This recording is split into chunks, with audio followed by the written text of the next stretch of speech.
मग तुम्ही जेव्हा बिझनेस स्टार्ट केला तर तुमच्यासाठी बिझनेसचं मोटिवेशन कुठून आलं? तुमच्यामध्ये घरात तर बिझनेस बॅकग्राऊंड नव्हतं. मग कसं तुम्हाला सुचलं की आपण हाच बिझनेस करायला पाहिजे? ऍक्च्युली बिझनेस हा करायला पाहिजे असं की वडील आमचे इलेक्ट्रॉनिक्स मध्ये काम करत होते आणि पण आम्ही विचार केला की आपण बिझनेस केला पाहिजे.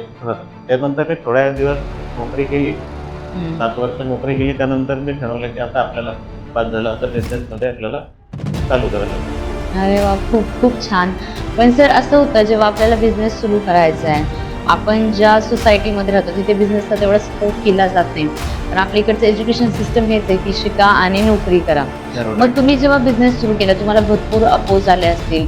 पण असा कोणता स्ट्राँग सपोर्ट होता तुमच्याकडे की ज्या सपोर्टमुळे तुम्ही थांबले नाही आणि तुम्हाला असं वाटलं की नाही मला आता जायचंय पुढे जायचंय? खरं सांगायचं तर मला माझ्या स्वतःवरती कॉन्फिडन्स होता. हं, सपोर्ट तर मला तसा विचार केला तर घराची तर म्हणजे घरच काय तर आपल्या नात्यांमध्ये पण कोणाच्या अशी पार्श्वभूमी नव्हती की तिथं आपण व्यावसायिक करू आपण. हं. त्यातून मी डेअरिंग केलं की माझ्यावरती माझा स्वतःवरती कॉन्फिडन्स होता की आज त्यासाठी काहीतरी काम करतोय. हे जर मी माझ्यासाठी केलं आणि मी माझ्याकडे जर 2 लोकं कामाला ठेवली तर ते काम केलं तर हे 100% होणार. अरे वाह! म्हणजे तुमचा कॉन्फिडन्स खरंच मानला पाहिजे. कारण आपल्याला जर आयुष्यात पुढे जायचं, मे बी ते जॉब असेल, बिझनेस असेल किंवा कुठलंही सेक्टर असेल, तर स्वतःवरचा विश्वास खूप महत्त्वाचा आहे.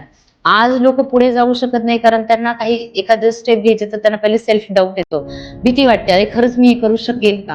आणि त्याच्यामुळे ते स्टेप नाही घेत आणि तुम्ही ती स्टेप घेतली आणि तुम्ही आज इथपर्यंत पोहोचला. बरोबर.